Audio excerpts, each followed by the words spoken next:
Game হারার পরেও এই প্রথম আমি কাউকে এত খুশি দেখছি। কয়েকটা গেম হারলেই লড়াই শেষ হয়ে যায় না বুড়া? আরতি ম্যামের সাথে তোমার কাজ শেষ, প্রেজেন্টেশন, ভ্যাকেশন, ট্রিপ সব শেষ। তাহলে এখন কি করবে? কয়েক সপ্তাহের মধ্যে গার্ডেনে ওয়ার্কশপ শুরু হবে, তাই আমি সবকিছু রেডি দেখতে চাই। এজন্য আমাকে ডেকেছো? না, তোমাকে ড্যামেজ ফিক্সড করতে ডেকেছি। Damage fixed? হ্যাঁ, মানে এতদিন আমরা যা করেছি, সরি আমি যা করেছি, কারণ তুমি তো কিছুই করনি, যা মন চেয়েছে সেটাই করেছো, সব ফালতু প্ল্যান ছিল। কেন বলছি জানো? কারণ তুমি বৃথা চেষ্টা করে গেছো। না, একসাথে প্ল্যান করে এগোইনি। কারণ তোমার আমার চিন্তা স্বপ্নেও একরকম হতে পারে না। তুমি রাজকুমারী আর ব্যাঙের গল্পটা তো শুনেছো। সেলিন তোমাকে চুমু না খেলে তোমাকে ব্যাঙ হয়েই থাকতে হবে যদি আমার পরামর্শ না শোনো। যা বলার তাড়াতাড়ি বলো, নয়তো চলে যাচ্ছি। দেমির অফিস থেকে প্রেম নিষেধাজ্ঞা উঠালে ওদের পথ ক্লিয়ার হয়ে যাবে। ওইটা কখনোই করবে না, আর করলে ওকে জবাবদিহি করতে হবে।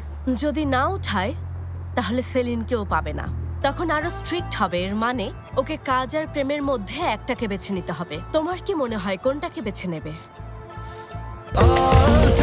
স্বাস্থ্যকর অল টাইম হানিকম, সব সময় অল টাইম হেলদি লাইফ।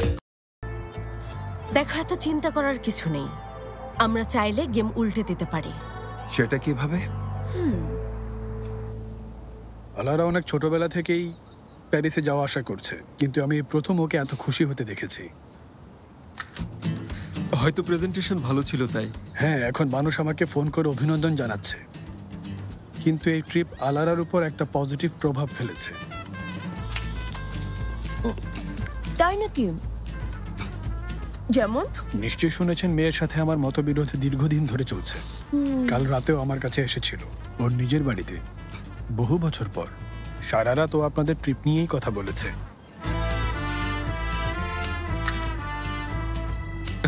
আসলে কথা বলার মতো তেমন কিছুই করিনি। ওকে অপেরায় নিয়ে গিয়েছিলেন। So lovely. কোথায় ছিল? লা ট্রাভিয়েটা। কিন্তু আমাদের আগে থেকে প্ল্যান করা ছিল না, এমনকি টিকিট পেয়ে বেশি অবাক হয়েছিলাম। ছোটবেলায় আমিও ওকে নিয়ে গিয়েছিলাম, তখনও বিরক্ত হয়েছিল। কাল রাতে মনে হলো ছোটবেলার কথা ওর মনে নেই। আপনার সাথে গিয়ে ওর ভালো লেগেছে। ঠিক, মিস্টার দেমির পাশে থাকায় ওনার দৃষ্টিভঙ্গি পাল্টে গিয়েছিল। মনে হচ্ছিল এই প্রথমও প্যারিসে গিয়েছে। ইন্টেরিয়র আর্কিটেক্টের সাথে ঘুরেছে তো, তাই সবকিছু ভিন্ন লেগেছে। যাই হোক মিস্টার ইলদিরিম, আমরা আপনার সময় নষ্ট করলাম। এমপ্লয়ীদের সাথে কথা বলে আগে একটা ওয়ার্ক প্ল্যান রেডি করি, তারপর একসাথে আলোচনা করব। ট্রিপে গিয়ে আমার মেয়ের পুরনো স্মৃতিকে মনে করিয়ে দেওয়ার জন্য আপনাকে ধন্যবাদ। You are welcome. শীঘ্রই আমাদের দেখা হবে। নিশ্চয়ই, ভালো থাকবেন।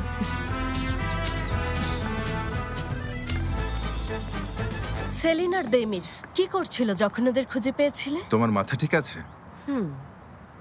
ক্যাম্প ফায়ারের সামনে বসেছিল, আমাকে দেখে অস্বস্তি বোধ করছিল। মনে হয় আগে ভালো মুডে ছিল। না গেলেই ভালো হতো, তোমাকে যেতে নিষেধ করেছিলাম। কিন্তু না, তুমি ওদের খুঁজে হিরো হতে চেয়েছিলে। শেষমেশ কি হলো? ওদের রোমান্টিক মুহূর্তকে নষ্ট করে লুজার হয়ে গেলে। মানে কি, আমার ওদেরকে একা ছেড়ে দেওয়া উচিত ছিল? তুমি কি এটা বলতে চাইছো? হ্যাঁ, এটাই। তুমি না গেলে হয়তো ওদের মধ্যে অনেক কিছুই হয়ে যেত। এখন তো কিছুই হলো না। মানে কিছু হবার জন্য একা ছেড়ে দিতাম? সেলিন এই গোপন বিয়ের কথা জানতো। ওদের দুজনের কাছাকাছি আসার পর বিষয়টা যদি জানাজানি হতো তাহলে আরো বড় আকারের বিস্ফোরণ ঘটতো। কিন্তু তোমার কারণে ছোট্ট একটা ফাটল ধরেছে মাত্র। এটা ঠিক হতে বেশি সময় লাগবে না। তুমি দেমিরকে পছন্দ করো, তাই না? শুধুমাত্র ওকে পাওয়ার জন্য মরিয়া হয়ে আছো, আর তোমার মূল উদ্দেশ্য হচ্ছে দেমিরকে জেতা। শোনো, সেলিন আমার কাছে গুরুত্বপূর্ণ। আমি ওকে চিনি, ও কেন হাসে, কি পছন্দ করে, কিসে কষ্ট পায়। কিন্তু দেমির সেলিনকে স্পর্শ করুক, আমি এটা চাই না। তাহলে তুমি আগে কিছু করলে না কেন? দেমির এখানে আসার ঠিক আগে, ওরা ক্যাম্পিং ফায়ারের সামনে বসে থাকার আগে তুমি কিছু করতে। হ্যাঁ, মানছি সময় মতো কিছু করিনি, কারণ আমি কোম্পানিকে বাঁচাতে ব্যস্ত ছিলাম। কোম্পানি তো তোমার কন্ট্রোলে নেই। আমার পরামর্শ না শুনলে একদিন সেলিনকেও হারাতে হবে। কোথায় যাচ্ছ? কি করব এখনো সেটা বলিনি। আলারা, তুমি আর কিছুই করতে পারবে না। ট্রাম্প কার্ড ছুঁড়ে খেলা শুরু করে দেমিরকে প্যারিস নিয়ে গিয়েছিলে, সফল হতে পারোনি। তোমার আর কোনো চালচালা বাকি নেই। এজন্যই বলছি, আমি না, চাল তুমি চালবে।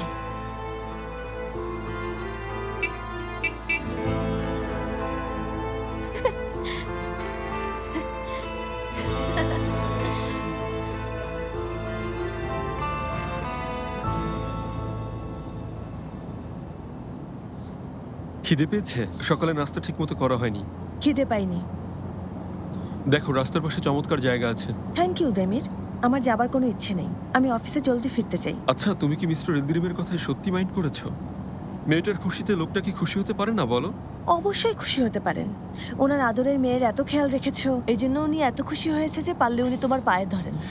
3 মাসের মধ্যে প্রজেক্ট শেষ করতে বলেছেন, সে খেয়াল আছে তোমার? উনি না, কাজটা তুমি নিয়েছো। বোরা আর মার্ভেকে বরখাস্ত করে এই কাজ সময় মতো কিভাবে শেষ করবে বুঝতে পারছি না। আমি কিছু ভেবে রেখেছি।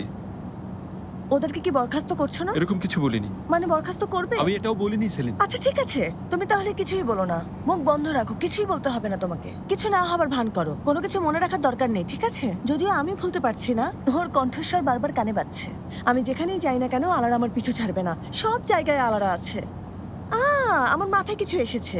তোমরা আসলে বিয়ে করছো না কেন? মিস্টার ইলদিরিমও তোমাকে পছন্দ করেন, তুমি ওনার মেয়েকে খুব সুখে রাখবে, তোমাদের বন্ডিংও ভালো আছে। আলারা তো বিয়ের জন্য প্রস্তুতি আছে। আমাকে বিয়ে দেওয়ার জন্য তোমার খুব আগ্রহ দেখছি। হ্যাঁ, তাহলে শান্তিতে থাকবে, বাড়িতেও থাকতে হবে না, দুজনেই শান্তিতে থাকবো। বলেছি আমি ওই বাড়ি ছেড়ে কোথাও যাব না। তাছাড়া আমি যদি বিয়ে করিও তবু ওই বাড়িতেই থাকবো। মানে তুমি বাড়িতে বউ নিয়ে আসবে, তাই তো? আনতেও পারি। এই তো দেখো, আমরা চলে এসেছি। এখানকার সকালের নাস্তা খুবই ভালো। আমি কিছুই খাবো না, বলেছি তো আমার একদম খিদে নেই। তোমার সাথে আমার নাস্তা করতে হবে কেন? তোমার যদি খিদে পাই তুমি গিয়ে খাও, আমি একটা ট্যাক্সি নিয়ে চলে যাব। চলে এসেছি।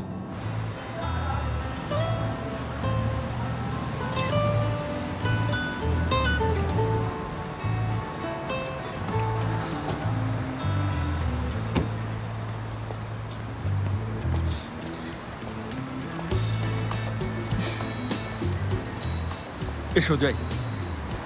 কি সমস্যা? কিছু খেলে তোমার মাথা ঠান্ডা হবে, বুঝেছো? এসো। আমি ভেতরে যাব না। অবশ্যই তুমি যাবে। তুমি নিজের পায়ে হেঁটে যাবে নাকি আমি তোমাকে কোলে করে নিয়ে যাবো সেলিন? এসো। আমাকে কি করতে বলছো? সেলিনের সিক্রেট খুঁজে বের করো। সেলেনের কোনো সিক্রেট নেই।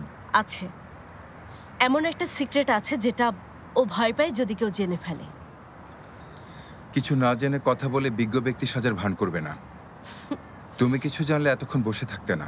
আমি বসে নেই, কিন্তু আমি কিছু করলে দেমিরের কাছে খারাপ হয়ে যাব। ওকে প্রমিস করেছি কখনো কাউকে বলবো না। ও সেলেনের সিক্রেট কিভাবে জানে? আমি এর চেয়ে ইম্পর্ট্যান্ট একটা প্রশ্নের উত্তর জানতে চাই। দেমির যে সিক্রেট এতদিন ধরে গোপন করে আসছে সেটা অফিসার আর কে কে জানে? তুমি আর আমি জানি, কিন্তু যদি আর কেউ ব্যাপারটা জেনে থাকে? এর মানে তুমি চাইছো যেন আমি খুঁজে বের করি সেলেনের এই সিক্রেট অফিসার কে কে জানে, তাই তো? না ডিয়ার, সিক্রেট প্রকাশ পেলে শুধু বোঝাবে তুমি প্রথম থেকেই সবকিছু জানতে। আর যদি দেমির জিজ্ঞেস করে কিভাবে জেনেছো, তখন বলবে সেলিন তোমাকে বলেছে। মানে সেলিনকে ঝামেলায় ফেলতে বলছো? আমি পারবো না। অবশ্যই পারবে। এর ফলে সেলিন খুব ঝামেলায় পড়বে। সেলিন আর দেমিরকে দূরে রাখতে এখন আমাদের সামনে এই একটাই পথ খোলা আছে। মার্ভের মতোই একই পরিণতি হবে সেলিনের। কোনোভাবেই তোমাকে সেলিনের ক্ষতি করতে দেব না। কষ্টে সিম্প্যাথি পেতে ওকে কারোর প্রয়োজন হবে, বুদ্ধি থাকলে এগিয়ে আসবে।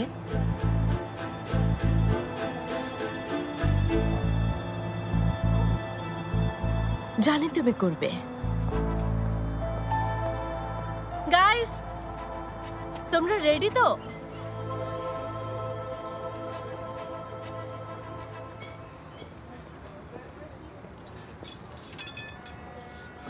ওগুলো এখানে রেখে যান।